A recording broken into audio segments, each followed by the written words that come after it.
Lisa, and this is News 6 with news from St. Anthony's School in Columbus Grove, Ohio. Today we have stories for you about things like a local professional magician, man-eating fish, a very talented woodcarver, and how our class makes books, plus many other interesting stories. The increased use of diesel engines brought the Northwest fuel injection service to Columbus Grove in 1962. Only about 5 such service centers are located in Ohio, but Northwest in Columbus Grove is unique because it repairs fuel injectors for diesel engines and farm tractors. This service is used by farm equipment dealers in over 500 towns. Northwest has as many as 300 exchange units ready for farm equipment dealers to use when farmers have emergency breakdowns in their diesel tractors. All parts used in these fuel injection pumps are made in Europe and shipped to Columbus Grove. We're proud to have such a unique and helpful company located in our community. For more news, let's go to Wayne. Columbus Grove is lucky to have a resident with a magical touch. Mr. Lowell Forbes and his wife Nancy have a colorful and amazing magic act. Mr. Forbes has been performing in the Northwest Ohio area for over 20 years and has also performed on the East Coast, the West Coast, in Canada, and Puerto Rico. A member of the International Brotherhood of Magicians, the Society of American Magicians, and the International Platform Association. Lowell Forbes has even been voted Magician of the Year. His interest in magic started many years ago when he saw Blackstone, another great magician, perform. Mr. Forbes told us that some of his props cost as much as $2,500. If you ever have the chance to see Lowell Forbes' magic act, don't miss it. Columbus Grove is proud to have such a talented member of the community. A family in Columbus Grove has some pets that you wouldn't want to pick up and carry around in your arms. They're piranha, a very dangerous kind of fish.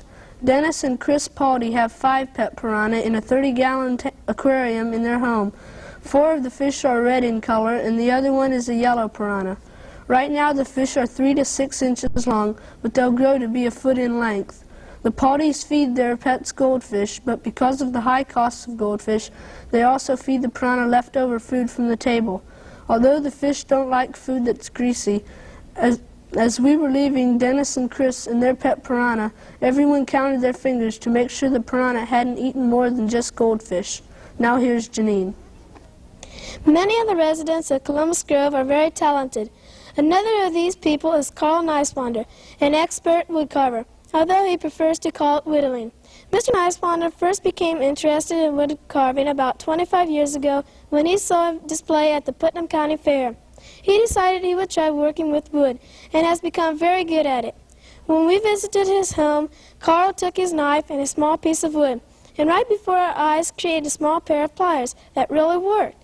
Some of Mr. Niswander's creations are a huge pair of scissors, salad tongs, and a chain within a chain. Especially interesting is a ball in a cage that took over 50 hours to make. What's unique about all of Mr. Niswander's creations is that all the parts work and move just right. We still can't believe that Carl Niswander creates all these things from a block of wood, but he does.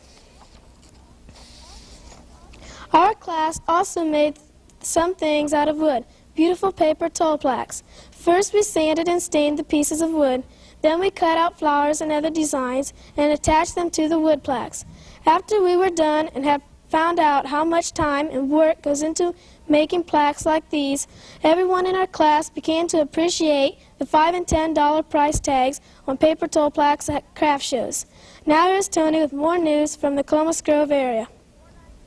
Before 1962, Bill Wittenberg worked as a carpet salesman, but he was discouraged.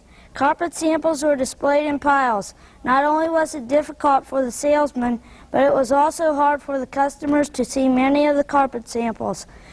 Because of this problem, Mr. Wittenberg came up with a new type of carpet display rack. The racks are made of hardwood, maple, and walnut, and allow carpet samples to be displayed in either 18 by 27 inch or 13 by 18 inch sections.